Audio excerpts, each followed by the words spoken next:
What's up, everybody? Welcome back to Bars on Wax. Today we're going back to a very different era of hip-hop. A time when underground rap didn't need TikTok. It didn't need Spotify playlists. It didn't need millions of views on YouTube. There was no social media algorithm deciding what people heard. You had record stores, you had mixtapes, you had college radio, you had word of mouth. And sometimes you had three guys in Philadelphia making music in a bedroom. Those three guys were Vinnie, Just Allah, and Stoop, the Enemy of Mankind. And together they created one of the most influential and controversial underground hardcore rap albums of its generation. Jedi Mind Tricks, Violent by Design. Released in 2000, Violent by Design wasn't a mainstream album. It wasn't designed for radio. It wasn't polished for commercial audiences. It was dark. It was violent. It was philosophical. It was cinematic. It was filled with religion, mythology, war, conspiracy, death, and battle rap imagery. And somehow this independently released album became a cult classic. So today we're talking about where Jedi Mind Tricks came from, how Violent by Design was made, how Stoop created those insane beats, what the songs were about, and how the album was received, how much it sold, and why people are still talking about it decades later. This is the story of Violent by Design.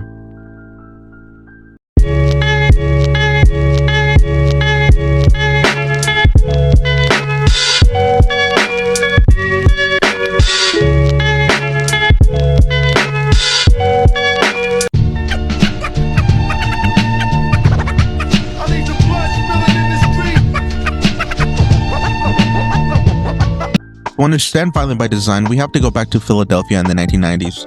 Jedi Mind Tricks formed in 1996 around two people, Vinnie and Stoop, the Enemy of Mankind. Vinnie was the MC, Stoop was the producer. And right away, they weren't making ordinary rap. Their influences came from everywhere. Wu-Tang Clan, hardcore East Coast hip-hop, 5% Nation philosophy, religion, science fiction, martial arts movies, conspiracy theories, ancient history, and underground battle rap. Their first major release was the psychosocial, chemical, biological, and electromagnetic manipulation of human consciousness. Even the title tells you what kind of group this was. They weren't interested in making simple party music. They were fascinated by consciousness, spirituality, philosophy, and the darker side of human existence. But the next project was going to take everything much further. Ready to hit the road. Yeah, we were invited on the Rock the Bells tour, which was the biggest hip-hop tour of the summer and one of the biggest hip-hop tours of the past few years. You know, it was an honor for us to be on stage with people that, you know, we grew up being influenced by. Then comes Just Allah.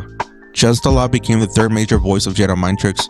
This was a huge development because Vinnie and Just Allah had completely different voices, but they were both extremely aggressive. You could put them together and it sounded like two warriors competing to see who could destroy the beat first. Vinnie brought his own style of violent imagery, religion, history, and battle rap. Just Allah brought philosophical ideas and his own 5% influence perspective. And then underneath both of them was Stoop, and Stoop was about to create something completely different. It was me and Stoop and a cat named Kid. We put out like a little cassette, you know, we're selling it through high school. It was called Soulcraft. It was myself, Jan, my man Sicko, Stoop, and my man Pablo. It was just, you know, like 4 or 5 guys with their own money trying to get this shit off the ground, you know what I'm saying? Here's one of the craziest parts of the story. Violent by Design wasn't created in some massive recording facility. They weren't sitting inside $1 million studio. They were recording in Stoop's bedroom. Think about that. Today you can buy a laptop and make an album in your bedroom. But back then, recording equipment was expensive. JMT took money from earlier projects and invested in equipment.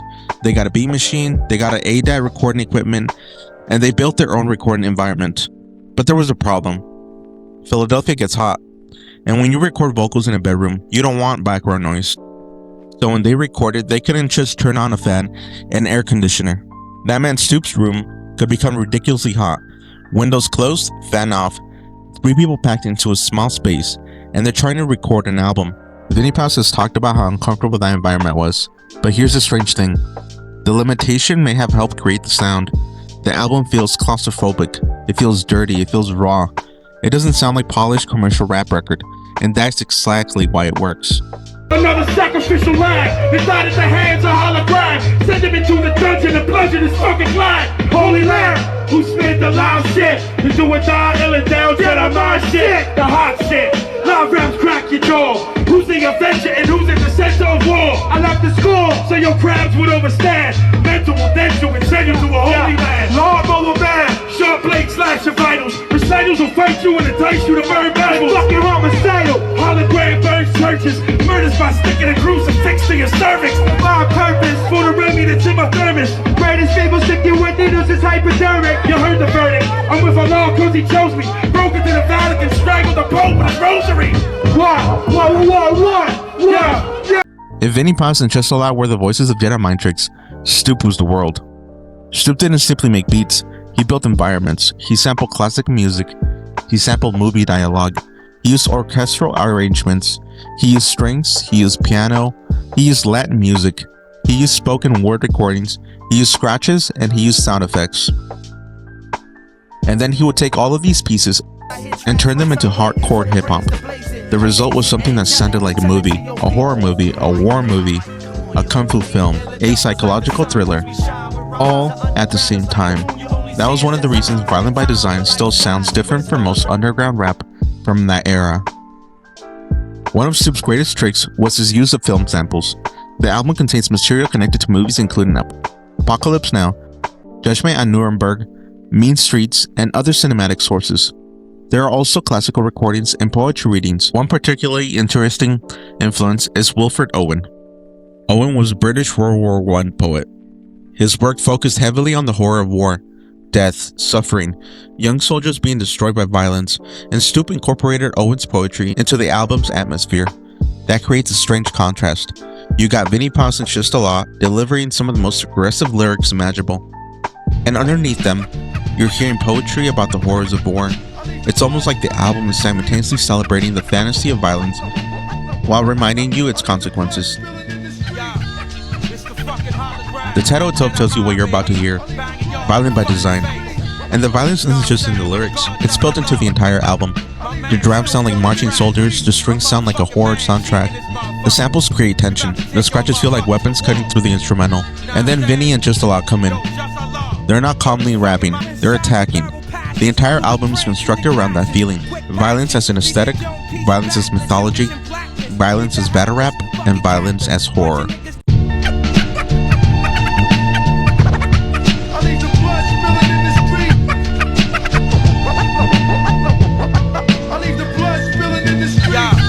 It's the fucking hologram, Jedi Mind, baby, banging y'all in the fucking face. Know what I'm saying? With the God just I love. My man Stu on the track. My motherfucking man cheeking this motherfucker. We about to take y'all motherfuckers to war. One of the early standout tracks is Retaliation. The title is perfect. This isn't a friendly introduction, it's a warning. Vinnie and Just deliver aggressive verses over one of Stoop's darker productions, and this is where you immediately understand the JMT formula. The rappers are larger than life, the production is cinematic, and everything feels threatening. This isn't commercial rap. This is underground rap turned into psychological warfare.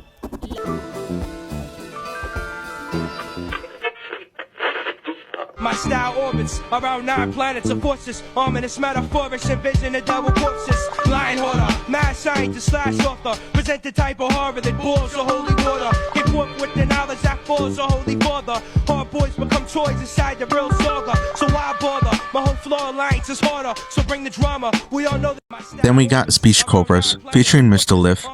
And this is important because JMT wasn't operating alone. There was a massive underground hip-hop network developing around this music. Philadelphia, New York, Boston. Artists were constantly collaborating. There wasn't necessarily a major label machine connecting everyone. It was an underground network, and Jedi Mind tricks were becoming one of its centers.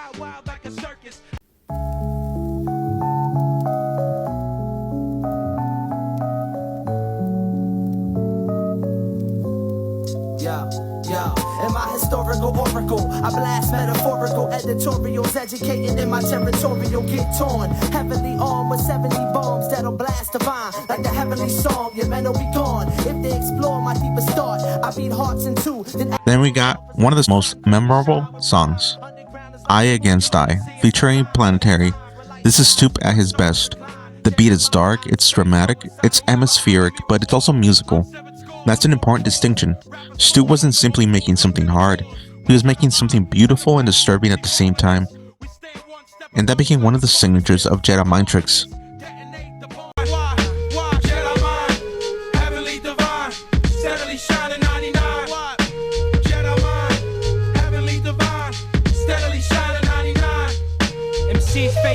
Wherever my sound's audible, man from third world portals, battle mortals and slaughter you. Seen inside divisions of beyond, the dwellings of the arm, existent in Islamic pantheon. Flows 5 degrees on my clothes, got this. Then there's Heavenly Divine. This song became one of Jedi Mind Trick's signature tracks. It had already been released as a single before the album, and it captured the essence of JMT: religion, violence, philosophy, darkness, and the unmistakable Stu production. The title itself is a contradiction, Heavenly Divine, and yet the music is brutal. The contradiction appears throughout the entire album. Sacrifice. To some, it is just a word. To others, it is a code. What matters is the colony. He's willing to live for the colony, to fight for the colony, to die for the colony. Witness the art of combat. Center is where the bomb's at. It's illegal for the feeble to see. Another major track is Sacrifice. This is one of the songs that really demonstrates Stoop's ability to create atmosphere. The strings, the drum, the scratches, the samples, everything is carefully layered. Instead of filling every second with vocals, Stoop allows the instrumental to breathe. And that makes the production feel enormous. It's not just a beat, it's a soundtrack.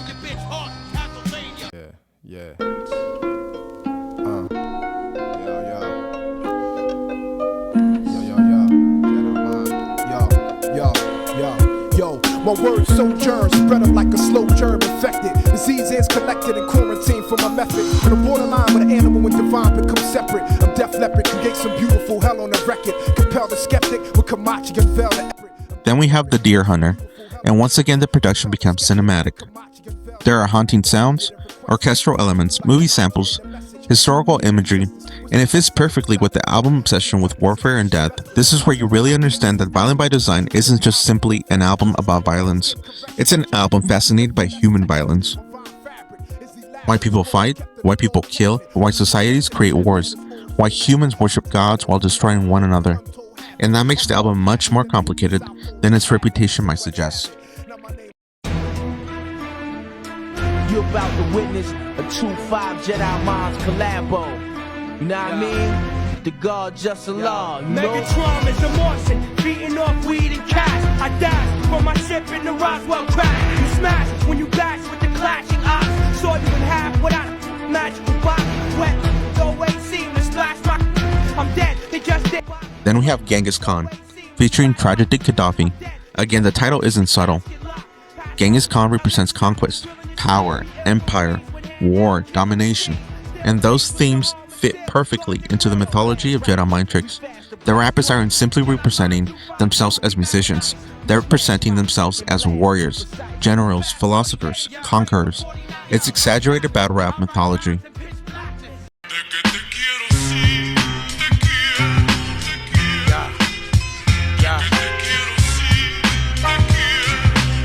Enter the eye of the storm. Rappers just battle me for the glory. It gets gory. They shitty like suppositories. That's the end of the story. Bury his body in Missouri. Banish the apparatus, the Gladys, the crematories. My territory, perimeter of purgatory. And eventually we reach Muerte. Muerte means death. And it's an appropriate way to end this album. The song incorporates Latin musical material and darker spoken word elements. And once again, Wilfred Owen's poetry appears. It's almost like the movie's ending.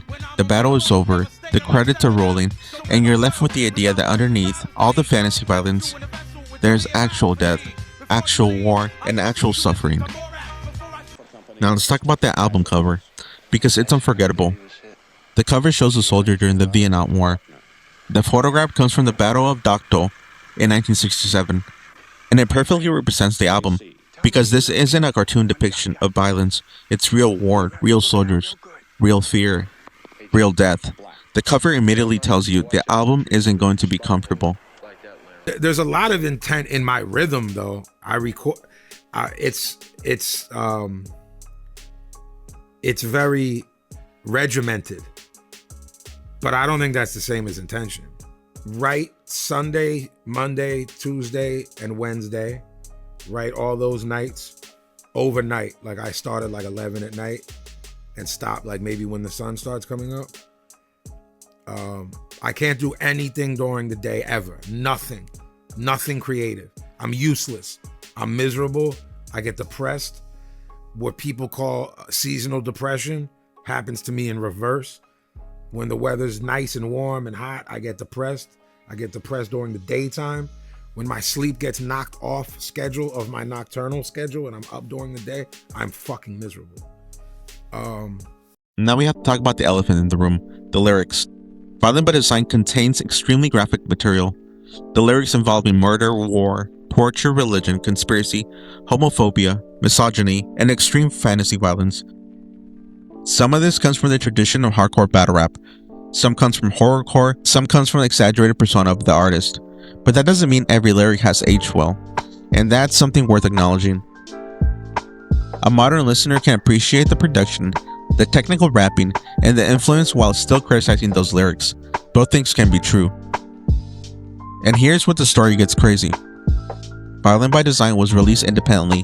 No major label, no massive advertising campaign, no mainstream radio domination, and yet the album widely reported selling around 50,000 copies its first week. For an underground independent hip-hop album, that's huge, and it didn't need Billboard success to become influential. JMT built their audience differently, through independent record stores, mixtapes, college radio, word of mouth, live performances, underground magazines, and hardcore fans. This was before streaming completely transformed the music industry. You couldn't just press a button and instantly listen to everything. If you wanted an underground album, you had to go and find it. And when you found something special, you told your friends. When I was a little kid, my mother told me not to stare into the sun. So once when I was 6, I did. The doctors didn't know if my eyes would ever heal. I was terrified, alone in that darkness. Slowly, daylight crept in through the bandages, and I could see. Then in 2004, Baby Grande reissued Violent by Design, and that helped introduce the album to an even larger underground audience. Their reissue also included additional material, and by this point the album had developed something more important than mainstream popularity. It had developed legend status. And we can't talk about Violent by Design without talking about the army of the Pharaohs. Vinnie wasn't just building Jedi Mind tricks, he was building an underground rap universe. Army of the Pharaohs brought together artists including Esoteric, Virtuoso, Planetary, Chief Kamachi, and other artists. The collective became an important part of the hardcore underground scene, and Violent by Design sits in the middle of that movement.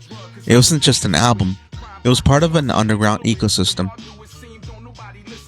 So why does this album still matter? Because it showed underground rappers that you didn't need mainstream approval. You didn't need a major label, you didn't need a radio hit, you didn't need to make music for everybody. You could just build your own audience, and JMT helped popularize a particular sound. Dark orchestral samples, hard drums, aggressive MCs, movie dialogue, religious imagery, war imagery, horror, mythology, and cinematic production. You can hear the pieces of that approach throughout the underground hardcore hip-hop in the years that followed. But if there's one person who deserves enormous credit for the album, it's Stoop, because he proved that hip-hop producer could think like a film composer. Instead of asking, what loop should I use? Stoop seemed to ask, what world am I creating? That's the difference. He could take a classical recording, a movie sample, a drum break, a vocal, and some completely unexpected piece of music, and somehow turn it into a Jedi Mind Tricks beat. The result was unmistakable. You could hear a Stoop beat and know that is Jedi Mind Tricks. Fucking hologram. The enemy of mankind. Paradigm of the mind. Yo, check it. Yo. You get split in fucking half. For I call him the hologram wrath, but I am the center inside the placenta of mass. You clash with cyanide gas and die fast. Rhythmical equivalent of solids, liquids, and gas. He smashes sinus with a... More than 2 decades later, people still talk about Violent by Design. And I think part of that is because it doesn't sound like an album designed for a particular trend. It wasn't trying to sound like whatever was on the radio in the 2000s. It was creating its own universe. That's why the production still works. That's why the sample still sounds strange, and that's why the album still feels dark. And that's why underground hip-hop fans continue to discover it. So what makes Violent by Design important? It's not perfect. The lyrics can be extremely difficult. Some of the language has aged terribly, but historically this album is massive. It represents independent hip-hop at one of its most creative moments. 3 artists, a bedroom, limited equipment, a collection of records, a bunch of ideas, and an insane amount of ambition. They weren't supposed to create a classic, but they did. They created an album that sounded like nothing else, and more importantly, they proved that the underground artists could create an entire world without needing permission from the mainstream. That's the real legacy of Violent by Design.